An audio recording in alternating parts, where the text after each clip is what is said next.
আসসালামু আলাইকুম, welcome to my new blog. কেমন আছেন আপনারা? আশা করি সবাই অনেক ভালো আছেন।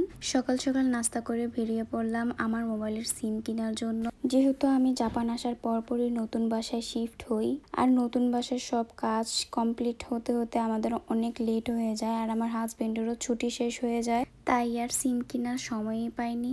তাই ভাবলাম আজকে যেহেতু ছুটি আছে আজকেই চলে যাই, তাই সকাল সকাল বেরিয়ে পড়লাম। আর এই ভিডিওটি আমার অনেক আগে করা ছিল, যে সব থেকে আমার সিম উঠিয়েছিলাম সেখানে ভিডিও করা নিষেধ ছিল, তাই ভিডিও করতে পারিনি। মোবাইলের কাজ শেষ করে আমরা একটু ঘোরাঘুরি করছিলাম।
ভিডিওটি দেখার জন্য ধন্যবাদ। আজকের ভিডিও এই পর্যন্তই। দেখা হচ্ছে নেক্সট ভিডিওতে। আল্লাহ হাফেজ।